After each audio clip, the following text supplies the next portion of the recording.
Gavin Wax joins us now. Gavin, the president of the most dynamic, I guess, Republican club, the New York Young Republicans in New York City, just an incredible group, had this major event a couple of months ago where President Trump gave, I think, the best speech he's given, the best performance he's given of any event in this cycle. Gavin, you head out momentarily to New Hampshire. Why are you heading to New Hampshire, sir? I want to celebrate a massive victory that I'm expecting in the Granite State for President Donald J. Trump, culminating the end of this primary season, I believe. This is the ascendant movement that you talk about regularly, Steve, this emerging populist majority, this giant coalition, this realignment that President Trump ushered in 2016. It is now being revalidated once more this primary season in the state of New Hampshire against the neocon warmonger Nikki Birdbrain Haley. So I'm there to celebrate with my fellow Trump supporters a massive win, and hopefully tomorrow we can start focusing on the general election and getting rid of crooked Joe Biden from the White House.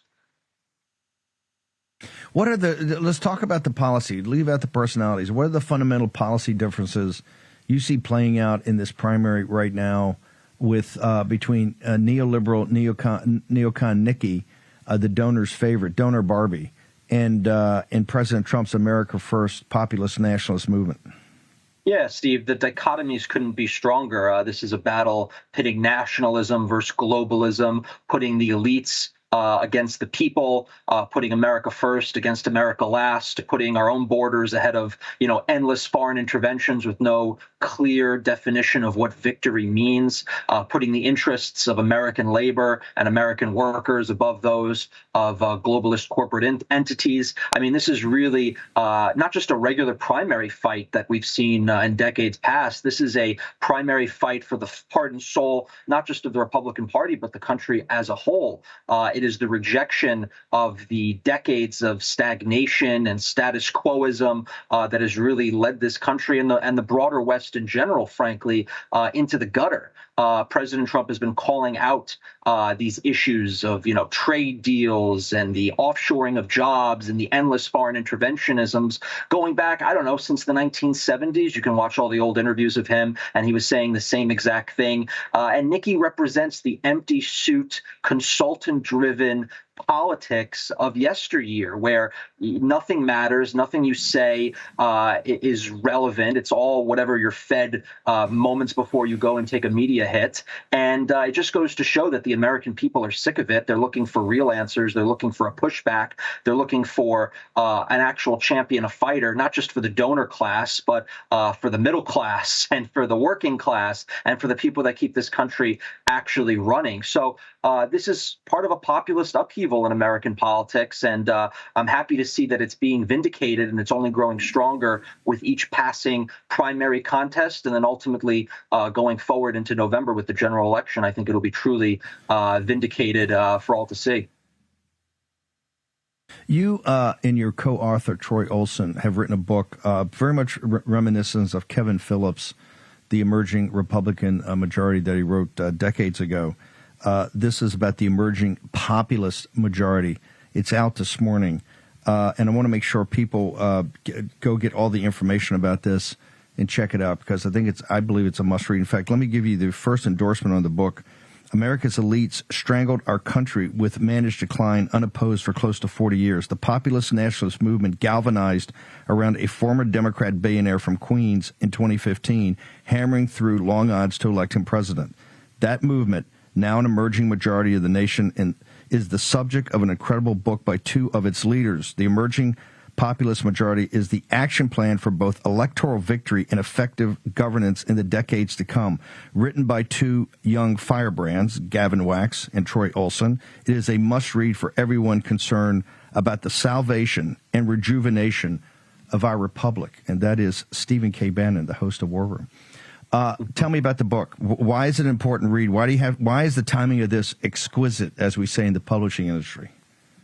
No, that's so true, Steve. The timing could not have been more perfect. I don't even think we planned it this way. But this book is describing all the political trends and realignments that people have either understood and accepted or refused to understand and refused to accept, starting, since the day President Trump came down the escalator. But really, this is a historical book. We go back over 100 years in the history of the American body politic to talk about the different election cycles, the different trends, the different movements, the different, undertones and undercurrents that really shaped the electoral, progress of this country cycle over cycle. And it's showing that, what we're reaching today, what's culminating today, literally today in New Hampshire, is decades, if not a century, if not a generation or two in the making. And it didn't have to be this way. We had a good country. Things were running right. Things were working right. And the elites squandered it. The elites sold it. I wouldn't even say to the highest bidder. I used to say that they sold it to the highest bidder. I think in many cases they're selling it to the lowest bidder.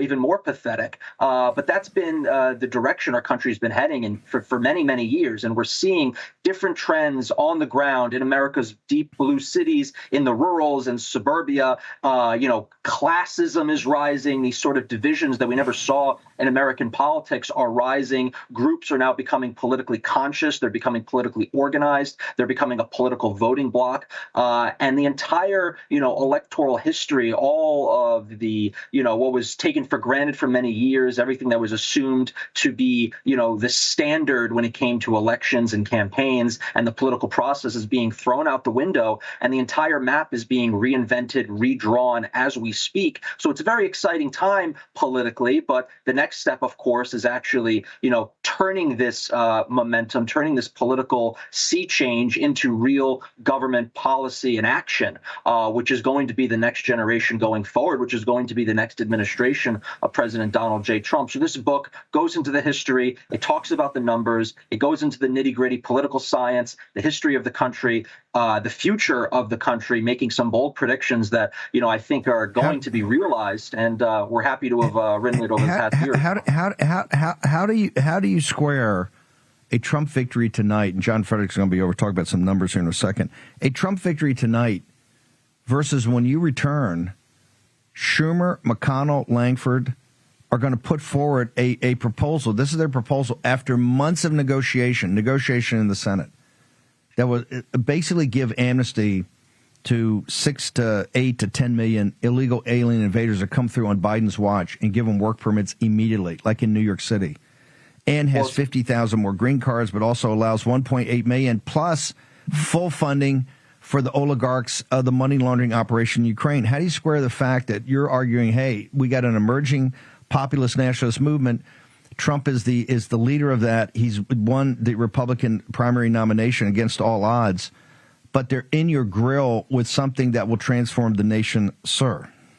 Yeah, well, listen, it's a great point. First, I'll start by saying that bill and these backroom deals are criminal. I mean, this is a criminal bill, massively destructive, a massive insult to the American people. But listen, politics is a slow grind. Politics, which the left understands, is not a game about just the next election cycle or the next year or two. It's a generational fight. It's moving the needle, moving the Overton window over the period of decades, generations, years. They play the long game, and many on the right, many conservatives, many Republicans, we play this very short-term vision. We're thinking fundraising cycles. We're thinking just the current election season. They're playing Fabian-style takeovers, decades ago, these demoralization campaigns and all the rest. But listen, you look at American history like we do in the book, the Republican Party was dominated by the Rockefellers and the liberal, waspy wing of the party for decades. And it took, a slow, conservative grassroots, in the fusionist sense, by the way. This was the fusionist kind of conservative movement of yesteryear. But if you look to history,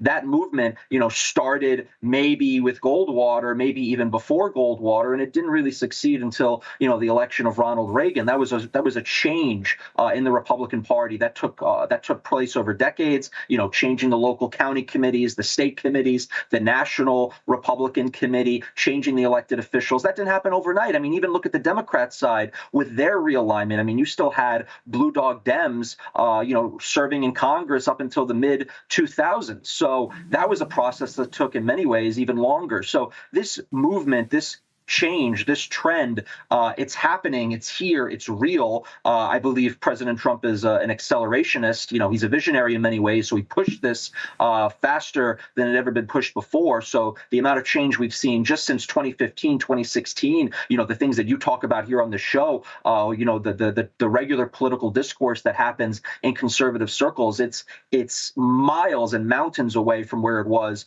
just a few short years ago in 2014, 2015, when the party, I would argue, is still very much in this fusionist, libertarian-esque, neoliberal, if you will, mold. And that is completely changing. And now the standard bearer for the neocon wing and all the other challengers before her are being eviscerated left, right, and center. So while the leadership and the establishment and the Senate or wherever else are, gasping their last breaths and are, petulantly striking out against MAGA and this populist movement, I don't think that's reflective at all of where we're heading, Steve. A rearguard action. Real quickly, social media, how do people follow you today, particularly in New Hampshire, and where do they get the book? Absolutely. Well, thank you for having me on, Steve. You can follow me on X at Gavin Wax, GavinWax. My website, gavinwax.com, links to all my other social media. You can get the book where all books are sold, Amazon, Barnes & Noble, you name it, Target. Get yourself a copy. It released today. First book we've published, learned a lot. We're working on our second. Thank you for having me on, Steve. Gavin, good luck today. We'll check in with you later in the afternoon show.